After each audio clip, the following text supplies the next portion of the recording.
झूठन और मांगा था। ले मांग, का मांगना है? पहली भरत ला राजगद्दी सौंप दिए जाए और दूसर राम ला 14 बच्चर के वनवास कह कही।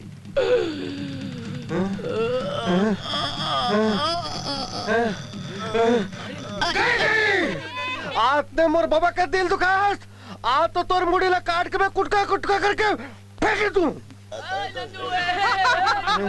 ये तो लगा हो गया बाबा। ये समझा दे ला मैनेजर। बाबा तो ला का हो गया? मैनेजर कुछ नहीं हो सके बाबा, मैं हूं ना। समझा ला। मैं हूं ना बाबा। जब भी आते ना गड़बड़ करते ही। अरे नंदू मोर बाप समझो काबर नहीं, अभी तोर पाठ नहीं है, तोर पाठ बाद में है। तेजा गांव के एक चक्कर लगा के आ जा बेटा। हाँ देख महाराज, आज तो ये दुष्ट कैकेला में है छोड़ दे हो। दोबारा मोर बाबा ला ऐसे बोली तो अगर जीभ ला काट के मैं काट कर तू देख नंदू ऐसे झन कर बेटा। देख बैठे। चल बाबा, हम ऐसा रमान नहीं कर। चल चल हम नहीं कर। नंदू चल बाबा चल।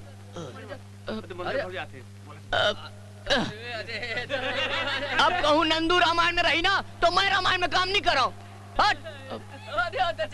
आप लोग शांत हो जाइए, शांत हो जाइए। रामलीला चालू कर। बैठ आओ ये लधर।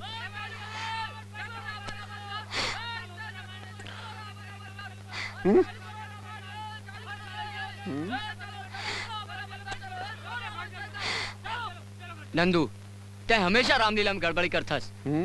पिछले समय लंका जला पूरा स्टेज के पर्दा जला दे रहे और ये बारी केकई मारवा स्टेज पर पहुंच गए।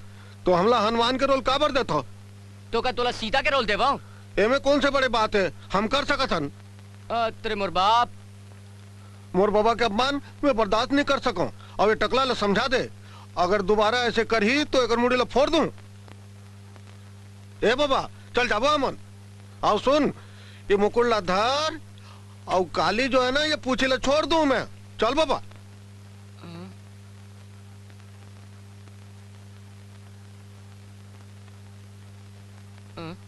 सुन ले मैनेजर, अगर कहूँ फिर नंदू मोर ऐसे अपमान करिस नहीं तो मैं केकई बन के तो